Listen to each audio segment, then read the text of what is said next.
यहाँ पर ध्यान दोगे, कुछ क्वेश्चन लिखा हुआ है। इन सारे क्वेश्चन को बारी बारी से आपको बनाना है। ठीक, इससे पहले वाले लेक्चर में हम लोग जो है संस्कृत में एक टारगेट फिक्स किए थे कि हमको जो है क्वेश्चन आंसर याद करना है। कौन कौन से ईयर का क्वेश्चन आंसर याद करना है? 2021 और 2022 का क्वेश्चन आंसर सिर्फ संस्कृत का क्वेश्चन बैंक से लर्न करना था, याद करना था। और ये आपका याद हो गया होगा। कुछ क्वेश्चन याद नहीं हुआ है, कोई नहीं, बाद में आप याद कर लेना। और क्या, समय निकाल के याद कर ही लेना। आज क्या करना है, आज आपको क्या करना है, देखो समय कम बचा है आपके पास, समय कम है और याद करने के लिए, हाँ जी, सिर्फ याद करने के लिए आपके पास ज्यादा कंटेंट है, तो याद तो आपको ही करना है ना। ऐसा तो नहीं भैया आप याद कर लीजिए काम हो जाएगा, अगर वैसा होता तो हम तो कब का, समझ रहे हो ना। हाँ जी, तो क्या मैं कह रहा था आज आपको क्या करना है वो समझना है। आज जो है क्या आप कर पाओगे? मुझे उम्मीद है आपसे कर लोगे। कि क्वेश्चन बैंक, जितना भी क्वेश्चन बैंक है ना, क्वेश्चन बैंक का जितना ऑब्जेक्टिव है संस्कृत में, इस ऑब्जेक्टिव को एक नजर देख लो। नहीं पूरा क्वेश्चन बैंक आप देख पाओ आज के दिन, कम से कम 5 साल का तो देख सकते हो। और हम आपसे उम्मीद करते हैं कि आप जो है ना पूरा क्वेश्चन बैंक कम से कम 6, 7, 8 साल का देख लोगे। ये 5 साल मैंने कहा जिसमें आपका first paper, second paper, 2 paper आएगा, एक कंपार्टमेंटल भी रहेगा। तो कोशिश करना कि कंप्लीट कर लेने का। ठीक, कम से कम 5 साल ऑब्जेक्टिव देख करके 4-5 घंटा पढ़ोगे तो काम हो जाएगा। बस एक नजर सारे ऑब्जेक्टिव को आपको देखना, जो याद नहीं है उसको याद कर लेना। ऑब्जेक्टिव मतलब क्वेश्चन बैंक का तो ऑब्जेक्टिव क्लियर हो जाए आपका। अच्छा, ये सारा काम आप करना। अगेन हम लोग यहाँ पर आते हैं। हम लोग का क्वेश्चन यहाँ सामने में लिखा हुआ है। और एक बात ध्यान में आप रख ही लेना कि हम लोग जो यहाँ पर क्वेश्चन लेते हैं, मैक्सिमम टाइम जितना भी हम लोग क्वेश्चन लेते हैं, हम उन सारे क्वेश्चन को ही लेते हैं कि जो हमको लगता है कि आपसे नहीं बनेगा या फिर कहीं आपको डाउट हो सकता है इन सारे क्वेश्चन में। हम सिर्फ उसी टाइप के क्वेश्चन को लेते हैं। तो ऐसा मत बोलना भैया जी सारे क्वेश्चन को आप ले रहे हैं क्या, बिल्कुल नहीं। जिसमें हमें लगता है कि आप यहाँ पर गलती कर सकते हो, हम लोग सिर्फ उसी टाइप के क्वेश्चन को लेते हैं। हाँ जी, चलो यहाँ ध्यान दो। तो छोटे यहाँ ध्यान दोगे, पहला क्वेश्चन क्या है? पहले क्वेश्चन को, कोई भी क्वेश्चन आएगा ना, आपका पहला धर्म है, हाँ जी, छात्र का आप जो हो, आपका पहला धर्म है कि क्वेश्चन को ध्यान पूर्वक समझ लेना कि क्वेश्चन में दिया हुआ क्या है और निकालना क्या है। पहले समझो क्वेश्चन में आखिर आपको क्या दिया होगा, क्या गिवन है क्वेश्चन में। क्वेश्चन में कहा गया है प्रथम 13,986 अभाज्य संख्या। आप जानते हो अभाज्य संख्या क्या होता? 2 होता, 3 होता, 5 होता, 7, 11, इस तरह ये अभाज्य संख्या होता। अब यहाँ पर मैंने कितना अभाज्य संख्या लिखा हुआ है? 1, 2, 3, 4, 5, 5 अभाज्य संख्या। बोला गया 5 नहीं, 13,986 अभाज्य संख्या। इस तरह आपको कितना अभाज्य संख्या लिखना है? 13,986 अभाज्य संख्या लिखना है। आप 13,986 अभाज्य संख्या लिखिए। उसके बाद सारे अभाज्य संख्याओं का योग दिया हुआ है। अगर हम मात्र 5 अभाज्य संख्या को जोड़ेंगे तो कुछ ना कुछ रिजल्ट आएगा। 2, 3, 5, 5, 5, 10, 10, 17, 17, 10, आपका 17, 10, 27, 28, मतलब इस 5 संख्या को जोड़ रहे हैं तो 28 बोल रहा है। अगर 13,986 संख्या को जब हम लोग ऐड करेंगे तब बोल रहा है ऐड करने के बाद, जोड़ने के बाद रिजल्ट कितना आ रहा है? रिजल्ट आ रहा है आपका कैपिटल है, कुछ तो रिजल्ट आएगा। और यहाँ ऑप्शन में कहा गया है कि n में किससे भाग लग जाएगा? 6 से भाग लगेगा कि 4 से, 8 से, किससे भाग लगेगा? मतलब n में हम किससे भाग लगाएं कि पूरा पूरा कट जाए, वो संख्या आपको बताना है। भैया जी ये क्या कह दिए कि n में किससे भाग लगाना है, हमको ये संख्या निकालना है। क्या निकाल पाओगे? बहुत टेढ़ा खोपड़ी वाला सवाल है आपका। मतलब देख लो 2018, 18, 18, 18, मुझे बस 2018 का ही एक बेहतरीन सा क्वेश्चन लगा जिसमें आप को तकलीफ हो सकता है। सोचो 2018 में जो पेपर बना होगा, जो एग्जाम दिया होगा, उसके साथ तो गलत हो गया होगा। हाँ जी, इसलिए आप हमेशा तैयार रहो। क्यों? 8, 4 मतलब लगभग आप 5वां साल एग्जाम दे रहे हो। हर पंचवर्षीय योजना में क्वेश्चन घूमता है। मैं नहीं चाहता क्वेश्चन घूमे, लेकिन घूम गया तो आप उसके लिए तैयार रहो। कुछ क्वेश्चन है, इसको ध्यानपूर्वक देखो, इसमें क्या कॉन्सेप्ट लग रहा है उसको समझना है। अब समझो, यहाँ पर इसको समझने के लिए आपको बेसिक में आना होगा। इसमें आपका सॉल्यूशन छिपा हुआ है। जो हम लोग यहाँ पर सीरीज लिखे हुए हैं ना, इसी सीरीज में आपका सॉल्यूशन छिपा हुआ है।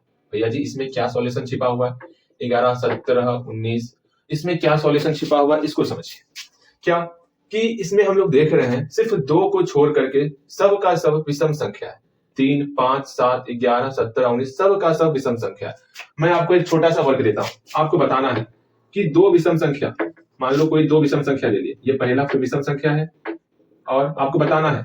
और सेकंड, दूसरा विषम संख्या ले लिए, दोनों का जब जोड़ेंगे तो वो क्या होगा, आपके सामने ऑप्शन है, क्या वो सम संख्या होगा, क्या वो विषम संख्या होगा जोड़ने के बाद, क्या वो कुछ नहीं होगा। इस तीनों में क्या सही होने वाला है ये आपको बताना है। पहला विषम संख्या, उसमें कोई और एक विषम संख्या ले लिए, जब दोनों को जोड़ेंगे तो यहाँ पर क्या रिजल्ट आने वाला है, क्या सम होगा या विषम होगा या कुछ नहीं, मतलब ना तो सम ना तो विषम, मतलब ये एक नंबर है ना तो एक ना तो दो, दोनों में से कुछ नहीं होगा। आपको बताना है दोनों में से क्या रिजल्ट होने वाला। तो आप बोलोगे भैया एक एग्जांपल लेते हैं, क्या लोगे, विषम संख्या कोई ले लिए, 3 ले लिए, और 3 के अलावा विषम संख्या किसको कहते हैं, जिसमें 2 से पूरा पूरा भाग नहीं लगे, 3 5 7 ये सब विषम संख्या हुआ।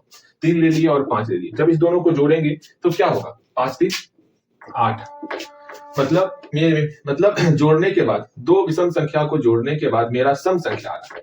ठीक, अच्छा भैया ये तो हम समझ गए कि दो विषम संख्या को जोड़ने के बाद सम संख्या आ रहा है। अगर विषम संख्या को विषम टाइम जोड़ेंगे, भैया जी खोपड़िया से बाहर जा रहा है मेरा, कुछ समझ में ही ना आ रहा है क्या कह रहे हैं। मतलब मैं कह रहा हूं विषम संख्या को आपको ऑड टाइम जोड़ना है, मतलब ये हम लोग कितने टाइम जोड़े हैं, 2 टाइम जोड़े, नहीं आपको विषम टाइम, दैट इज विषम संख्या को जहां पर जो हम कोई 3 संख्या ले लिए, 3 ले लिए, 5 ले लिए, 7 ले लिए, फिर 3 ले लिए, ये 4 बार जोड़े। हाँ भैया जी, ये 4 बार मतलब कितना, 4 मतलब सम संख्या, सम टाइम जोड़े हैं इसको। हाँ भैया जी, इवन सम बार जोड़े हैं इसको, लेकिन हमको नहीं, सम बार जोड़ेंगे तो इसका रिजल्ट इवन ही आने वाला है। जोड़ के देख लो, 7 3 10 5 15 15 3 18, 18 मेरा एक सम संख्या है। यही सबसे बड़ी बात है जो आपको समझनी है कि जब हम लोग विषम संख्या को, समझना, विषम संख्या को जब हम लोग विषम टाइम जोड़ेंगे, विषम टाइम क्या भैया जी, हम लोग 3 को विषम संख्या लेंगे, हमारा मन नाइच है, हम लोग इसमें 3 को विषम संख्या लिए। 3 को विषम संख्या मतलब क्या, देख लो, विषम टाइम है यहाँ पे, है ना, विषम टाइम जोड़ रहे हैं, तो 3 5 और 7 को जोड़ो, कितना, 5 3 8 8 7 15, इसका रिजल्ट 15 आ रहा है। देखो जो रिजल्ट आएगा ना वो भी विषम संख्या होगा, यही रूल इसमें लगने वाला है। जी लगाइए रूल, कितना प्यारा रूल बताएं, मजा आ गया। मतलब क्या, मेरी बातों को ध्यानपूर्वक समझना। अगर हम लोग यहाँ पर कितना टाइम दिया हुआ है, इसमें ये आपका जो है 13,986 यहाँ पर अभाज्य संख्या है। अगर उसमें से एक अभाज्य संख्या हटा दे, क्योंकि हम लोग रूल पढ़े हैं, क्या रूल पढ़े हैं कि विषम संख्या को विषम टाइम जोड़ेंगे तो विषम संख्या ही होगा, यही हम लोग पढ़े हैं। हाँ भैया जी बिल्कुल सही। चलिए हम लोग क्या करते हैं, इस 2 को छोड़ करके मेरे बातों को, ध्यान को एकाग्रित करो, कर लिया, हाँ जी। अब समझना है, इस 2 को छोड़ करके यहां पर कितना संख्या बच गया, टोटल मेरा था 13,986, 1 2 3 4 करते करते 13,986 था, उसमें एक संख्या हटा ली, इससे एक संख्या निकाल ली, इतना टॉफी में से एक टॉफी निकाल ली, कितना टॉफी बचा, 13,985 टॉफी बचा। मतलब यहाँ पर 13,985 विषम संख्या है, और हम लोग कहे क्या, विषम संख्या को अगर विषम टाइम जोड़ेंगे तो जो मेरा रिजल्ट होगा वो विषम संख्या ही होगा। इसको जोड़ने के बाद मेरा विषम संख्या ही आने वाला है। इस बात को समझ में आया या समझ में नहीं आया, इस सब को जोड़ेंगे तो विषम संख्या ही होगा। ये समझ में आया कि नहीं आया, जल्दी बताओ, ये समझ में आया कि नहीं आया, इसके बारे में बताना है आपको, जल्दी जल्दी। मैंने क्या कहा उसको फिर से सुनो।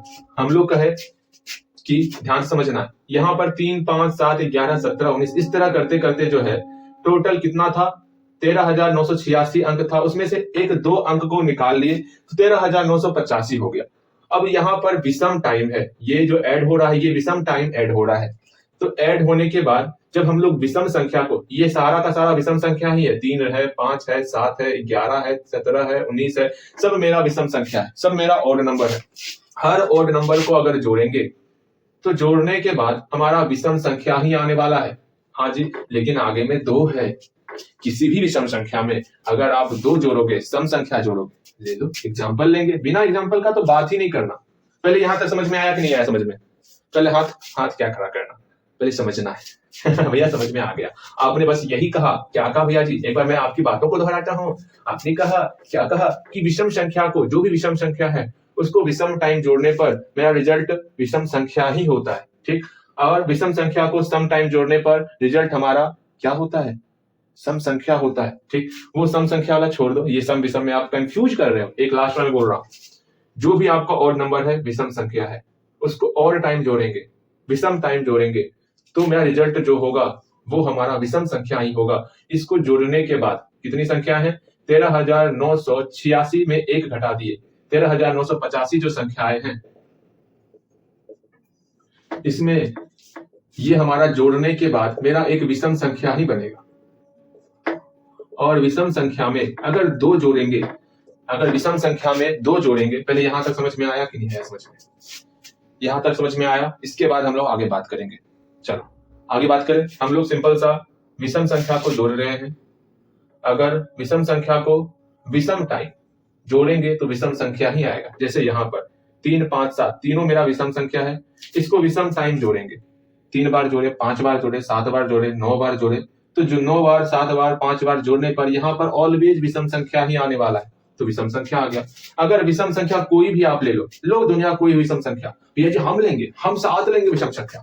जब भी साथ में 2 जोड़ोगे ना तो भैया जी एक प्यारा सा रिजल्ट आपका विषम संख्या ही आने वाला है। लो कोई सा विषम संख्या, चलो चैलेंज रहा आपके लिए। भैया जी हम 11 लेंगे, 11 में आप जोड़ो क्या होगा? 13 आपका क्या है? बोलो 13 क्या है? 13 भी विषम संख्या है। मतलब 2 जोड़ने के बाद भी आपका विषम संख्या ही हो रहा है। सोचो कितना अच्छा कॉन्सेप्ट था। बस एक यही कॉन्सेप्ट था, आपको ध्यान में रखना है। विषम संख्या को विषम टाइम जोड़ने पर रिजल्ट विषम संख्या ही होता है। इस बात को समझना है। इसका मतलब इसमें विषम संख्या कौन है? 6 सम संख्या, 4 सम संख्या, 8 सम संख्या, मतलब इस तीनों में कोई रिजल्ट नहीं, नन ऑफ दीज इसका रिजल्ट हो जाएगा। आगे देखते हैं।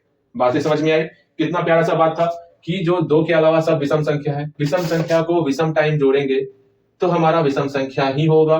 उस विषम संख्या में अगर 2 जोड़ देंगे तो मेरा रिजल्ट विषम संख्या ही आने वाला है। बस उसी बात को हम लोग बड़े नाजुक तौर पर यहाँ सीखे। अगेन आगे देखते हैं। बहुत प्यारा प्यारा क्वेश्चन पूछा गया था 2018 में। अगेन नेक्स्ट क्वेश्चन देखो। आज अंतिम में हम लोग कुछ क्वेश्चन मिलेंगे बनाने के लिए, उसको सीखना है। नेक्स्ट क्वेश्चन क्या कह रहा? सबसे छोटी पूर्ण वर्ग संख्याएं जो 16, 20 और 24 प्रत्येक से विभाजित हो। मतलब हमको क्या करना है? 16, 20 और 24। इसमें बोला गया है कि यहाँ पर कोई एक संख्या बताइए, कोई एक संख्या बताइए जिसमें 16 से भाग लगाए, 20 से भाग लगाए या 24 से भाग। पहले आप मेरा बात सुनो, मैं पूछ रहा हूं 2 है, 3 है और 5 है। 2 से, 3 से, 5 से ऐसा एक संख्या बताओ जिसमें पूरा पूरा भाग लगेगा।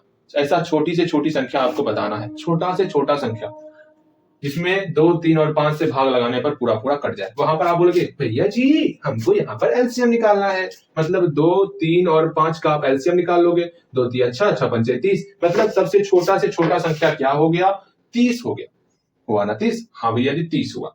यहां तक में कोई डाउट? अगर मैं कहूं ना आप क्या निकाले हो? छोटी से छोटी संख्या निकाले हो। हमको छोटी से छोटी पूर्ण वर्ग संख्या बताइए। छोटी पूर्ण वर्ग संख्या, पूर्ण वर्ग संख्या क्या होता है पता है आपको? जो आपका एलसीएम निकला 30, उसका अभाज्य गुणनखंड करोगे। यहां देखोगे 2 कितने बार है? यानी 2 मेरा एक बार ही है। 3 कितने बार है? 3 मेरा एक बार है। 5 कितने बार है? 5 भी मेरा एक बार है। एक काम करेंगे, जो जोड़ा में नहीं मिल रहा है तो जोड़ा बनाएंगे। 2 एक बार है, इसमें 1 और 2 से मल्टीप्लाई। 3 एक बार है, इसमें 1 और 3 से मल्टीप्लाई। 5 एक बार है, इसमें 1 और 5 से मल्टीप्लाई। देखो 2, 3 और 5 सबका जोड़ा बन गया। अब मल्टीप्लाई कर दो। 2 3 अच्छा 35, 2 3 अच्छा 35, 30 दिया, मतलब 900 छोटी पूर्ण वर्ग संख्याएं हो गई। सेम यही क्वेश्चन यहाँ पर हमको क्वेश्चन में पूछा गया है। भैया जी कहा पूछा गया है? हमको पूछा गया है, चलो घबराओ मत, कुछ समस्याएं आ गई थी। भैया जी कौन सी समस्याएं? अच्छा वो जानने की जरूरत आपको नहीं है, आपको सिर्फ पढ़ने से मतलब है। यहाँ ध्यान दो। अब यहाँ क्या करना है वो समझो। हम लोग वो समझ चुके थे ना किस प्रकार से छोटी संख्या निकालते और पूर्ण वर्ग संख्या, छोटी से छोटी पूर्ण वर्ग संख्या निकालते। सेम फंडा यहाँ पर अप्लाई करना है। हमको फर्स्ट ऑफ ऑल क्या निकालना है? इसका एलसीएम निकालना है। एलसीएम निकालने का तरीका पता है? 2 तरीका हमको आता। पहला तरीका क्या? भाग विधि। चलिए भैया भाग विधि से एलसीएम निकालते। आता है ना एलसीएम निकालने? 2 8 16।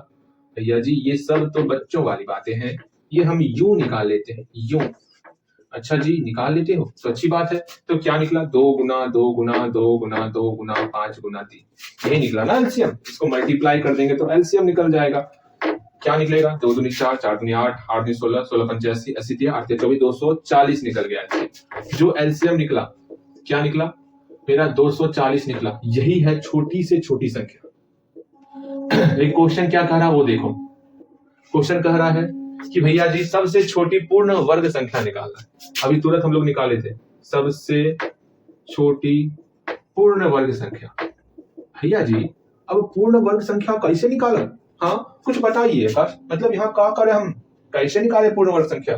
तो पूर्ण वर्ग मतलब होता है क्या?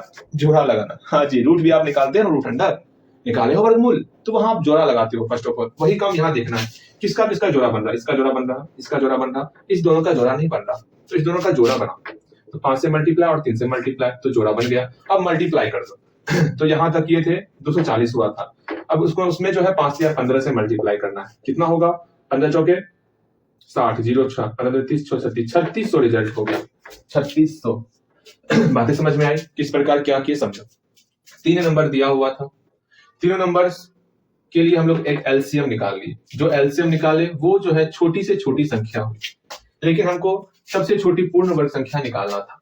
तो हम लोग देखे कि सबका जोड़ा बन रहा है, लेकिन 5 और 3 लगाने पर इस दोनों का भी जोड़ा बन जाएगा। तो 5 और 3 लगा करके गुना कर लिए, हम लोग का रिजल्ट आ गया। आगे चलते हैं हल्दी हल्दी, वैसे समय पीछे छोड़ो, समय आज समय नहीं देखना, आज चलते रहेंगे हम लोग। आज वहां तक पहुंचना है, चाहे 1.5 घंटा हो कि 5 घंटा हो, वहां तक तो पहुंचेंगे। ठीक, चलते अगेन आगे देखते हैं। आगे क्वेश्चन क्या है? क्वेश्चन भैया कह रहा है दो संख्याओं का एलसीएम इनके एचसीएफ का 14 गुना है।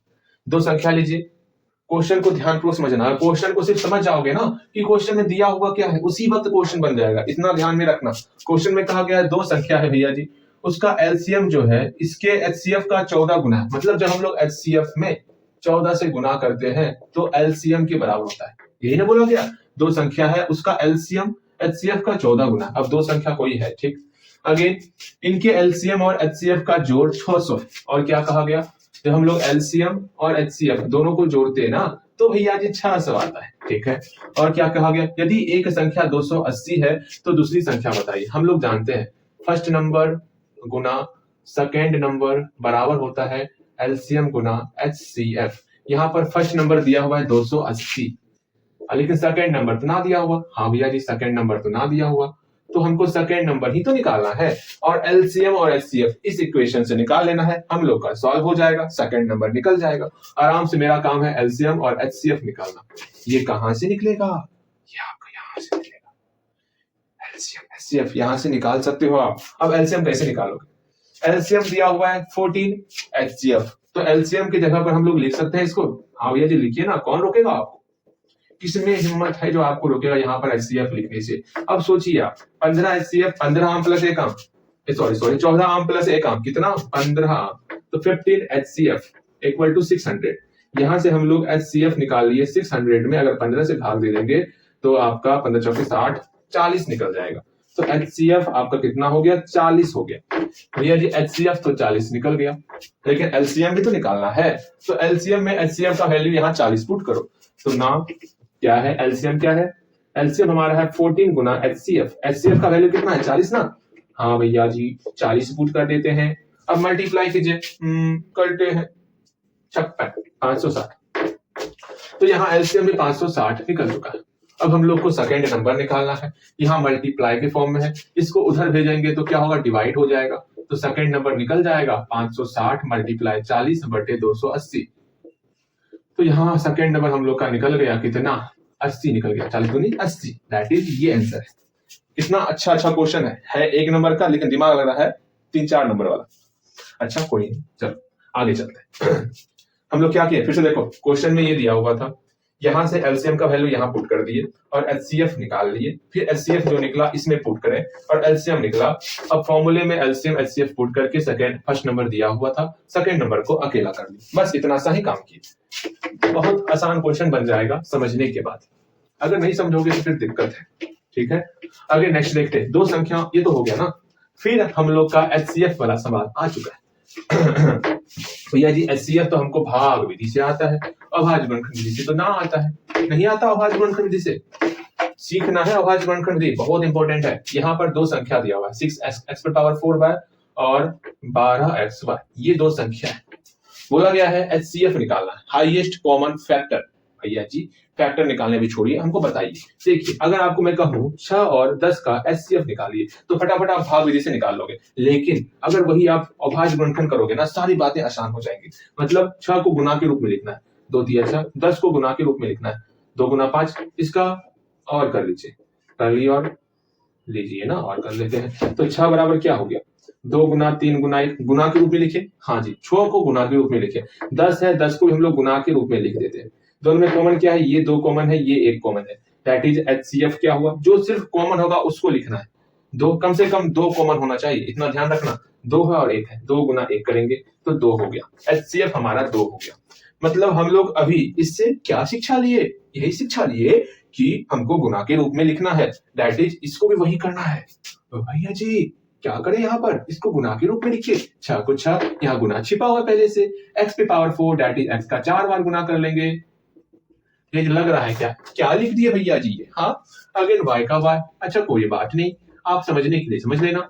अगेन नीचे क्या है 12xy, 12 गुना x गुना y गुना के रूप में लिखें। अरे 6 का तो भाग गुणन करो, भावनाओं में बहते जा रहे हो, 12 का, हाँ जी ठीक है। मिल कौन रहा है, 2 मिला मिला दो, 3 मिला मिला दो, x मिला मिला दो, y मिला मिला दो, HCF क्या निकल, तो मौखिक करने वाला देखने से मिल रहा है। दोनों में कॉमन क्या हो रहा है, 6 कॉमन आ रहा है तो 6 कॉमन आ गया, और क्या x कॉमन आ रहा है, x कॉमन ले लिए, और y कॉमन तो y, 6xy, ऐसे हमारा HCF निकल रहा है। लेकिन फिर भी चलो रूल के साथ बनाते हैं, तो यहाँ 2 गुना 3 गुना x Guna y that is 6xy। भैया जी HCF निकालने का शॉर्टकट तरीका है, वो सीखिए। वो क्या समझिए, ध्यान पूर्वक समझना है। हम लोग पहले गुणनखंड कर लेंगे और सबसे कम देखेंगे कहाँ है, 6 है यहाँ 12 है, तो जो सबसे कम है उसको लिखेंगे, 6 लिख लिए। यहाँ x पे पावर 4 है, यहाँ x है, ये x कम है तो x लिख लिए, यहाँ y है यहाँ y है, दोनों में y, तो 6xy हमारा HCF हो गया। 6xy कहाँ गया, ये हुआ HCF, ठीक है। अगेन लास्ट क्वेश्चन आज, अभी नहीं लास्ट क्वेश्चन अभी नहीं करने वाले, और बताएंगे हम लोग और पढ़ेंगे, ठीक है। √5 एक अपरिमेय संख्या है, इसको हमको प्रूफ करना है। चलिए √5 एक अपरिमेय संख्या, इसको आज हम लोग प्रूफ करेंगे। ये क्वेश्चन हम लोग स्टार इसलिए लगाए हुए हैं, चाहे कोई सा ईयर उठा लो आप, आपको प्रूफ करने वाला रहेगा कि अपरिमेय संख्या प्रूफ कीजिए। अगर ये सीख लोगे तो इसका छोटका भाई भी आप आसानी से सीख पाओगे। सबसे मेन, हाँ जी ये आपको सीखना है, और ये सीख गए हो तो रिवीजन करो एक बार, ठीक है। चलिए ध्यान पूर्वक आपको यहाँ अपने पहले फर्स्ट ऑफ ऑल थोड़ा सा लंबी सांस ले लो, माइंड को स्थिर कर लो। जो इधर उधर इस 4 क्वेश्चन के कारण भटक चुका था उसको एकाग्र में लेते आओ। ये क्वेश्चन का रूल ही है भटकाना आपको, और आप भटक चुके हो, अपने एकाग्रता से उसको एकाग्र करो। एकाग्र हो गया। अब सबसे इंपॉर्टेंट क्वेश्चन है √5 एक अपरिमेय संख्या है, इसको प्रूफ करना है। अब यहाँ पर मैं सब कुछ मिटा दूंगा, सिर्फ ये बचेगा और हम रहेंगे। दोनों जो है इस क्वेश्चन को सॉल्व करने के पीछे टूट पड़ेंगे। हाँ जी, ला ला ला ला ला √5 को अपरिमेय संख्या प्रूफ करना है। समय कितना हुआ, हम लोग 20 मिनट लेके चले थे, यहाँ तो आज समस्या है। समय कोई बात नहीं, ठीक है, हम लोग पहले ही बोल दिए समय हल्का ज्यादा लगेगा, ठीक है। यहाँ ध्यान दोगे, हमको सिद्ध करना है √5 एक अपरिमेय संख्या है। सुनिए पहला काम आपको करना है, हम लोग मान लेंगे, होता है ना, क्या होता है, अगर हमको किसी को जो है ना, ये चिंटू है, इसको हमको बताना है कि भैया ईमान ये बेईमान है, हमको प्रूफ करना है ये भैया बेईमान है, तो मेरा पहला काम होगा हम मान लेंगे, अरे भाई तुम दुनिया के सबसे अच्छे इंसान हो, सबसे अच्छे इंसान हो, ऐसा पहले मानेंगे। बाद में क्या होगा, बाद में सबूत दिखा करके, बहुत सारा सबूत दिखाएंगे, सबूत दिखाने के बाद अरे तुम ही हो वो जो बेईमानी किए थे, हाँ जी, इसका मतलब मेरा मानना गलत है कि आप ईमानदार हो।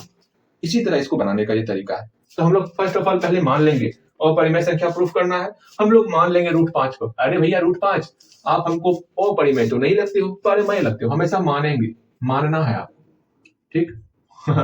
सारे जहां से अच्छा हिंदुस्तान हमारा, मान ही देना है परिमेय संख्या। हाँ जी, इसको मान लेंगे कि आप परिमेय संख्या, पहले ये काम करते हैं, बारी बारी से हम लोग स्टेप लिखते चलेंगे, ठीक है। इसको 2 से 3 बार बनाओगे ना, बहुत ही मजा आएगा। हाँ जी, गले का बैंड बज चुका है। अगेन आगे देखते हैं, हम लोग सीधा इसका सॉल्व करते हैं। सॉल्यूशन, क्वेश्चन लिखना जरूरी है। अच्छा लिखिए भैया, क्वेश्चन लिखिए, बिना क्वेश्चन का सिद्ध करें कि, अच्छा एक बार बताओ, क्या भैया जी ये क्वेश्चन आप बनाए हो कि नहीं, इसके बारे में बताओ तो। भैया जी ये क्वेश्चन तो बनाए थे लेकिन अब भूल गए, अब याद कर लो, और एग्जाम भर याद रखना है आपको, ठीक है। सुनिए, हम लोग पहले मान लेंगे कि √5 एक परिमेय संख्या है, प्रूफ करना अपरिमेय संख्या, लेकिन मान लेंगे परिमेय संख्या। माना कि √5 एक परिमेय संख्या,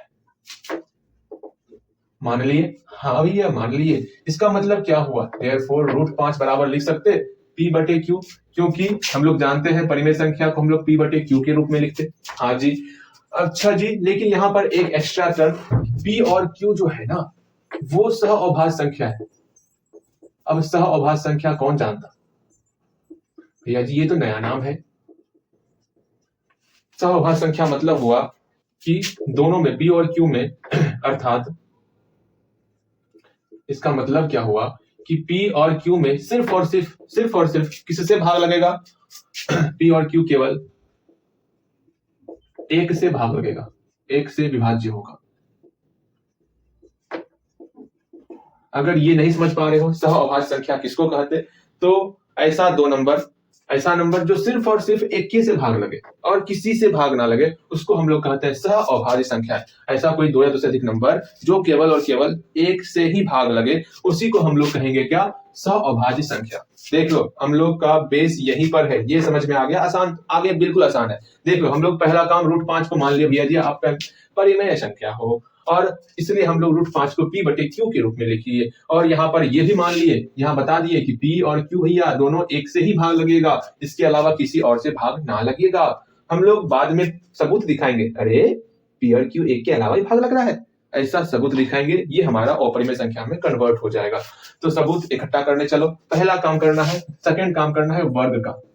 वर्ग का होता दोनों तरफ स्क्वायर करना, दोनों तरफ वर्ग करने पर, दोनों तरफ वर्ग करने पर, वर्ग करो दोनों तरफ, √5 का होल स्क्वायर करेंगे इक्वल टू P बटे Q का होल स्क्वायर करेंगे, करते हैं। हाँ जी, तो √5 का होल स्क्वायर 5 हो गया और P बटे Q तो P स्क्वायर बटे Q स्क्वायर हो गया। ऐसा करने से क्या हुआ, कुछ ना भैया जी, कुछ ना हुआ ऐसा करने से, सुनिए काफी कुछ हुआ। इस Q को इधर लाइए, 5 को इधर लीजिए, तो क्या होगा, ये Q इधर आएगा Q स्क्वायर, ये 5 इधर जाएगा, कोना कोनी कर रहे हैं, एक्सचेंज कर रहे हैं, कोना कोनी मल्टीप्लाई भी कर सकते हैं, तो P स्क्वायर बटे 5 हो गया। समझ में नहीं आया, एक बार अच्छे से समझो। 5 इक्वल टू P स्क्वायर बटे Q स्क्वायर है, यहाँ पर इसको खनी गुना कीजिए, पहले तो गुना कर लिए खनी। हाँ जी, अब क्या कि इस 5 को इधर भेज दिए, Q स्क्वायर बराबर P स्क्वायर बटे 5, कर सकते हैं ना, बिल्कुल कर सकते हैं, इसमें कहीं कोई समस्याएं नहीं। अब यहां से सबूत इकट्ठा करते करते जो है ना आपको अपना तेज दिमाग लगाना होगा। ये कौन सा तेज दिमाग, यहाँ देख रहे हैं कि P स्क्वायर भैया को 5 भाग लगा रहा है, यहाँ पर P स्क्वायर 5 से विभाज्य है, क्योंकि P स्क्वायर 5 से विभाज्य है, इस भाषा को समझना है, विभाज्य है मतलब अगर P स्क्वायर को समझना, ऐसा कोई एग्जांपल लो, ये लो 10 का स्क्वायर करते हैं, ये हमारा 5 से डिवाइड हो रहा है, अगर इस स्क्वायर को हटा देंगे तो भी ये डिवाइड करेगा, है ना चाचा चौधरी वाला दिमाग। हाँ जी, इसका मतलब अगर P स्क्वायर को 5 खलास मतलब डिवाइड कर रहा है, इसका मतलब सिर्फ और सिर्फ P को भी 5 डिवाइड करेगा, विभाज्य है तो P 5 से विभाज्य होगा। तो मेरा पहला काम हो गया, यहां था कि P सिर्फ और सिर्फ एक से ही भाग लगेगा, अब निकाल लिए हैं P 5 से भाग लगेगा। पहला सबूत इकट्ठा हो चुका है, मतलब बेईमान तो है। हाँ जी, अब सेकेंड सबूत, क्यों के लिए भी सबूत लेते आप, दोनों बेईमान दिखाना है ना आपको, कि सिर्फ P बेईमान है तू हट, तू क्यों को रहने दो, नहीं क्यों कोई बेईमान करना है। इसका मतलब क्या हुआ पता है आपको, ये जी क्या हुआ, इसका मतलब कुछ बताइए ना, इस सेंटेंस का मतलब क्या हुआ, जब हम 5 से P में भाग करेंगे ना तो पूरा पूरा कट जाएगा। हाँ जी, हम लोग इस P को कह सकते हैं, P बराबर क्या होता है, दोनों का मल्टीप्लाई होता है ना, भाज्य बना भागफल जो शेष। हाँ भैया, हमको उतना ना आता, हमको सिर्फ यही आता कि बीच वाला संख्या इस दोनों का मल्टीप्लाई, इसको ऐड करो, यहाँ नीचे 0 है, लुल बटे 100, दैट इज P मेरा बराबर होगा इस दोनों को मल्टीप्लाई करना, 5 गुना, भैया यहाँ कुछ ना है, कुछ ना है, किंग के रख लो, आई एम किंग ना जी, मतलब यहाँ पर P मेरा P इक्वल टू 5K हो गया। हाँ जी, P बराबर 5K हो गया, दैट इज हमको मान लेना है P बराबर 5K, ठीक। तो इसको लेते हैं फिर से इक्वेशन फर्स्ट में P बराबर 5K लेने पर अब हमारा सेकेंड सबूत भी इकट्ठा होने वाला है, कृपया अपनी सांसें थाम कर नहीं रखें।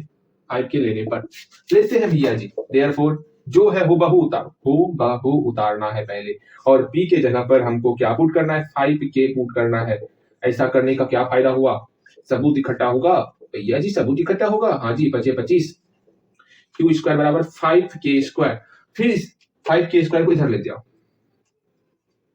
इक्वल टू क्यू स्क्वायर, और के स्क्वायर बराबर क्या हो गया, क्यू स्क्वायर बटे 5। सबूत इकट्ठा हुआ कि नहीं हुआ? हाँ भैया जी, क्यू स्क्वायर इस 5 से विभाज्य है, इसका मतलब हुआ क्यू भी 5 से विभाज्य होगा। बिल्कुल इसी तरह मेरा क्यू के लिए भी सबूत इकट्ठा हो गया, इसका मतलब √5 तो पक्का बेईमान है। हाँ भैया, √5 पक्का बेईमान है, ये हम लोग को परेशान करके रख दिया है। अरे बेईमान नहीं है, पूर्णतः बेईमान है। हाँ जी, चलो नेक्स्ट देखते हैं। यहाँ पर इसी भाषा को फिर से दोहराएंगे।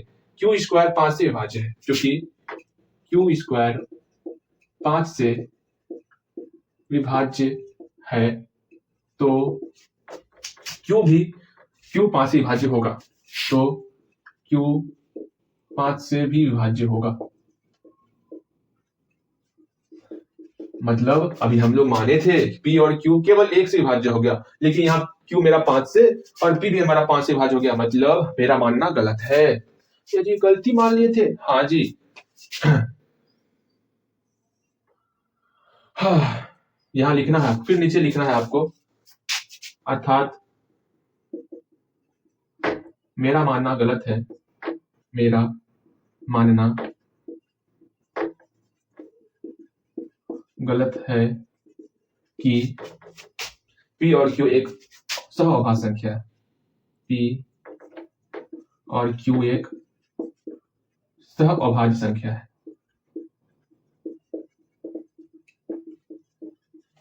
Therefore, इसलिए जब मेरा मानना ही गलत हो गया, जब मेरा मानना ही गलत हो गया कि ये सहअभाज्य संख्या है, इसका मतलब √5 जो P बटे Q माने हैं, तो √5 एक परिमेय संख्या है, वो मेरा मानना गलत है। हाँ भैया जी, Therefore √5, अच्छा यहाँ अच्छे से लिखो, शुद्ध हिंदी में। Therefore इसलिए विरोधाभास, लो कितना अच्छा भाषा है। विरोधाभास होता है कि √5 एक परिमेय संख्या है। हाँ भैया जी, ये तो समझ में आया, मतलब √5 एक परिमेय संख्या, ये विरोधाभास हुआ। Therefore इसका मतलब हुआ √5 एक अपरिमेय संख्या है, अतः √5 एक अपरिमेय संख्या है। चलिए जी, बातें समझिए कैसे लगता है, 4 अंक ऐसे राइटिंग होगा आपका। यहाँ ध्यान दीजिए, ये मेरा √5 का प्रूफ हुआ। इस प्रकार हम लोग अपरिमेय संख्या प्रूफ करेंगे। पहला काम, √5 को हम लोग परिमेय संख्या मान लेंगे।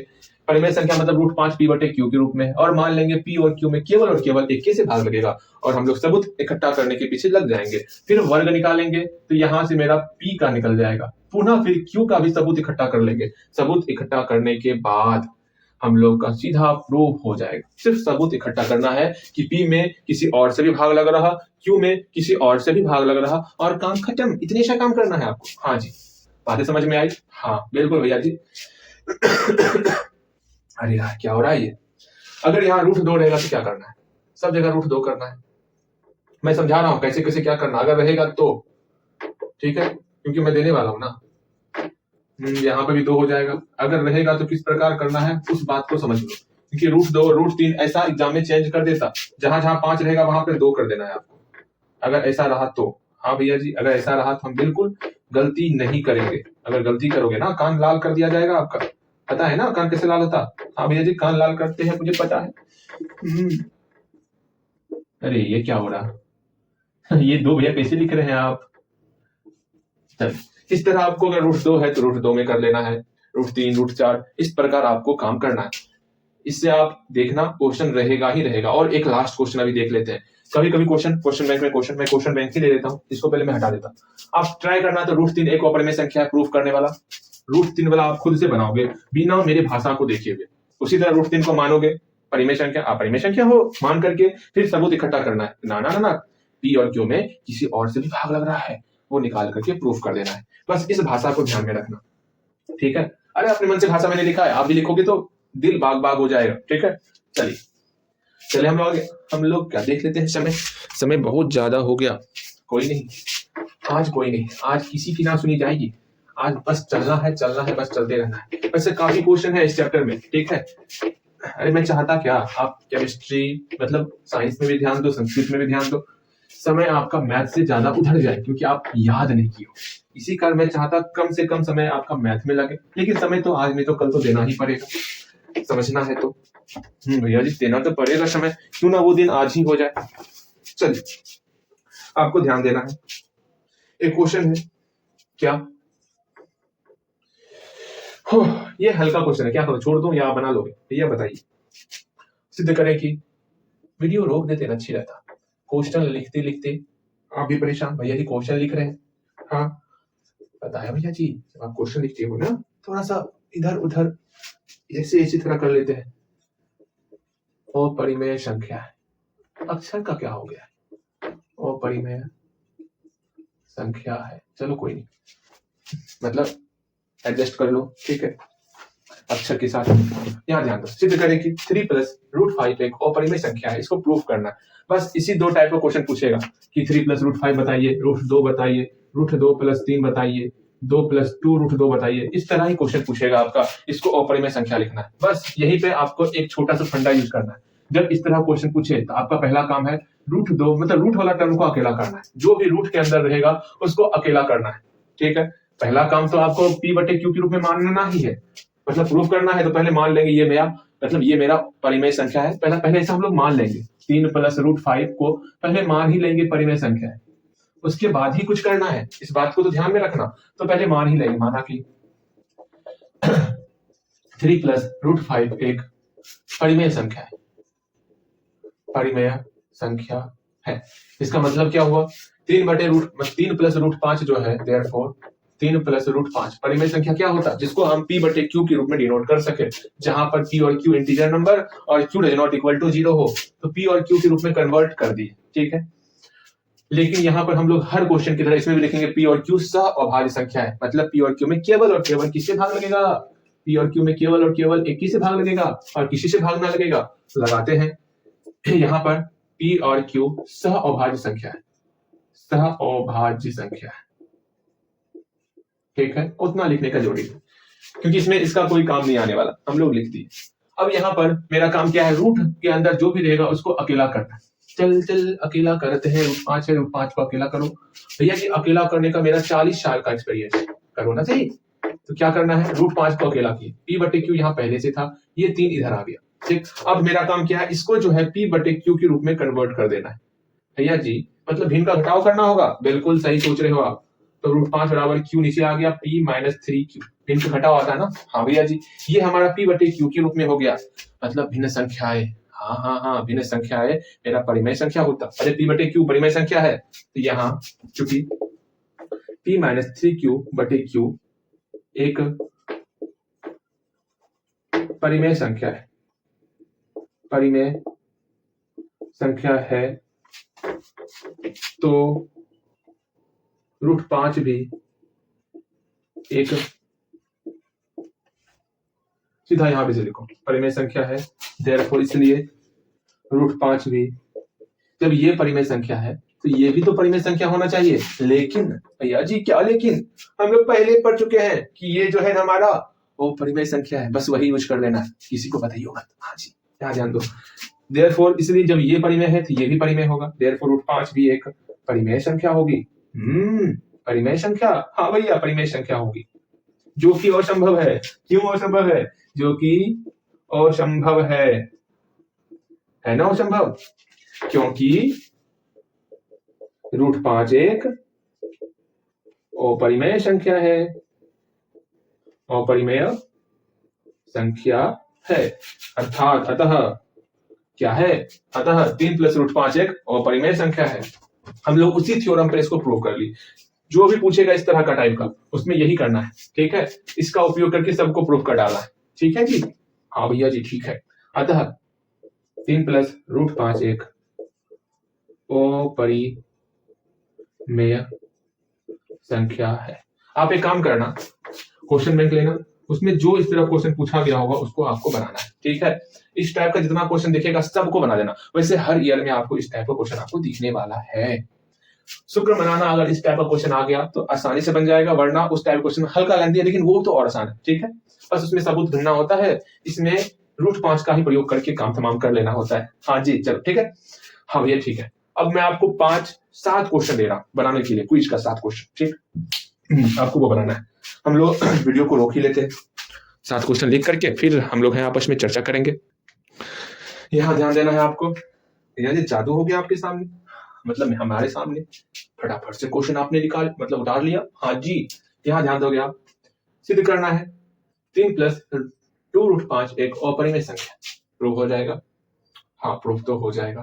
नेक्स्ट क्वेश्चन क्या है, निम्नलिखित में कौन सी परिमेय संख्या है। यहाँ पर 4 ऑप्शन है, इस चारों में कौन आपका परिमेय संख्या है वो बताना है। परिमेय संख्या पता है ना? हाँ भैया जी, जो p/q के रूप में हो। p और q पूर्णांक संख्या होना चाहिए और q does not equal to 0। Example 2/1, 5/7, 7/5, 3, -3, 1, 0, 5। ठीक है, ये सब हमारा परिमेय संख्या है। आपको बताना है इसमें परिमेय संख्या कौन है। इसको p/q के रूप में चेंज करना है। ये रैकरिंग 2 और 7 के ऊपर है, 2 और 7 के ऊपर रैकरिंग दिया हुआ है। ऐसा हम लोग पढ़ चुके हैं इससे पहले वाले लेक्चर में। 5, 15 और 20 का एलसीएम और एचसीएफ निकाल करके उसका अनुपात निकालना। सपोज इसका एलसीएम निकल गया 20 और एचसीएफ निकल गया 2, इसका अनुपात क्या होगा? 10:1। इस तरह बनाना है आपको। हाँ जी। अगेन, एक तार वृत्त के रूप में, कोई एक तार है जो कि वृत्त के रूप में, जिसकी त्रिज्या 84 सेंटीमीटर, ठीक है, और उस वर्ग की भुजा ज्ञात करें जो इस तार को मोड़ के बनाया गया। अब मेरा मन कर रहा था ना अब हमको एक वर्ग बनाना है, इसी को मोड़ करके फिर एक वर्ग बना देंगे। और यदि तो सेम 84 सेंटीमीटर का ही होगा ना। हाँ जी, आपको बताना है इसकी भुजा क्या होगी, ये आप बताओगे। अगेन, यहाँ पर प्रूफ करने के लिए इस प्रूफ को ध्यानपूर्वक देखना। 1 + sin थीटा बटे cos theta plus cos theta बटे 1 + sin theta equal to 2 sec theta, ये आपको प्रूफ करना है। प्रूफ हो जाएगा आपसे। अगेन नेक्स्ट क्वेश्चन, अगर sec theta plus tan theta x दिया हुआ तो tan थीटा का वैल्यू क्या होगा, ये बताना है। क्या x² + 1 होगा, x² + 1 बटे 2x होगा, इस सब में आंसर क्या होगा ये आपको बताना है। अच्छा जी, एक चीज मैं आपको बताना चाहता हूँ, ध्यानपूर्वक समझोगे। ये तो हो गया। अगर इसका ऑब्जेक्टिव में आ जाए p/q के रूप में चेंज करने के लिए, वहां पर इतना नहीं करना, सिंपल सा करना है। ये आपको x मान के बनाना है, इसमें x मान के ही बनाना है, ठीक है, ये बात समझना। अगर देखो, अगर इस तरह रहे 3.27, इस पर रैकरिंग रहे, कैसे इसको चेंज करोगे? पहले जो है इसको हुबहू उतार लो, 3 2 7, तो यहाँ 3 2 7 उतार लो, ठीक है। उसके बाद देखना है कि पॉइंट के बाद कितना अंक पर रैकरिंग है। तो पॉइंट के बाद यहाँ पर 2 अंक पर रैकरिंग है, तो 2 गुण 9 दे देना है, डबल लाइन हो गया। अब फिर देखना है रैकरिंग के अलावा कौन कौन है। इस 3 अंक में रैकरिंग के अलावा कौन है? सिर्फ 3 है, तो 3 को इसमें घटा डालना है। कितना हो गया भैया जी? 3 2 4 बटे 99। बस यही आपका बहुत प्यारा सा रिजल्ट आया। कितना मजा आया। हाँ जी, और बताओगे 3.027, अगर ऐसा रहे 3.927 और 27 पर रैकरिंग रहे तो कैसे बनाओगे? पहले उतार लो, बिना पॉइंट का मतलब बिना डेसिमल का और बिना रैकरिंग का पहले नंबर उतार देना है। 3927 उतार लिए। हाँ भैया जी, अब देखो इस डेसिमल के बाद, हाँ जी, इस डेसिमल के बाद कितना डिजिट पर रैकरिंग है? 2 डिजिट पर, तो 2 को 9 दे दिए। इसमें कहीं कोई समस्या है? ना ना ना ना ना। और कितने अंक पर रैकरिंग नहीं है दशमलव के बाद? तो 1 अंक पर रैकरिंग नहीं है, तो 1 0 लगा दिए। यहां तक में कोई डाउट नहीं भैया जी। अब घटाना क्या है? घटाना है आपको रैकरिंग के अलावा कौन कौन है। तो रैकरिंग के अलावा हमारा 3 और 9 है, 3 9 को घटा देना, बन गया। 7 में 9 गया भैया, 7 में 9 हो गया, क्या होगा? नहीं पता। 17 में 9 गया, 6 7 8, हाँ 9 17, ठीक। 11 में 3 गया, 7 1 8, 8 3 11, हाँ जी, यहाँ 8 यहाँ 3, ठीक। कहीं कोई समस्याएं नहीं भैया जी, कहीं कोई समस्याएं नहीं। इस तरह आपको बनाना है, आसान था। इस तरह डायरेक्ट आप बनाओगे। 1 2 सवाल और देख लेते, फिर मुझे आप पर पूर्णतः विश्वास हो जाएगा, आप डायरेक्ट ऑब्जेक्टिव में तो बना लोगे, ठीक है। 0.372, अगर 72 पर रैकरिंग है तो फर्स्ट ऑफ ऑल बिना डेसिमल और बिना रैकरिंग का उतार लो, 372। अब डेसिमल के बाद कितने अंक पर रैकरिंग है? 2 अंक पर, तो डबल लाइन। डेसिमल के बाद कितने अंक पर रैकरिंग नहीं है? तो 1 अंक पर रैकरिंग नहीं है, 1 0। क्या डेसिमल रैकरिंग के अलावा कौन कौन है? उसको घटा दो ऊपर पे। रैकरिंग के अलावा सिर्फ 3 है, 3 घटा दो, जो रिजल्ट आएगा वो रिजल्ट आ जाएगा 369 बटे 990। अगेन एक क्वेश्चन आप बनाओगे, ये आपका क्विज का क्वेश्चन नहीं है, ठीक। आप इसको ट्राई करो और बनाओ। पहले इस 7 क्वेश्चन को बनाओ। 7 में से कम आपका 6 नंबर आना चाहिए, 6/7। अगर आपका 5 नंबर से नहीं, 5 छोड़, अगर 4 नंबर से कम आया तो आपका खैर नहीं है। खैर समझते हो ना क्या होता? हाँ भैया जी, कालीचरण का याद कर लेना, अगर 4 नंबर से कम आ गया तो 4 नंबर से कम समझ रहे हो, 1 नंबर 2 नंबर या 3 नंबर आया तो आपका 41 रन से भेंट होने वाला। हाँ भैया जी, मतलब कितनी गलती करने हैं? 3 4 5 6 7, 4 गलती कर सकते, 3 गलती कर सकते हो, चौथा गलती नहीं होना चाहिए। यदि तुरंत गलती कर देते, इसको गलती कर देंगे, फिर इसको एग्जाम है, ठीक, ध्यान रखना। चलो बनाओ।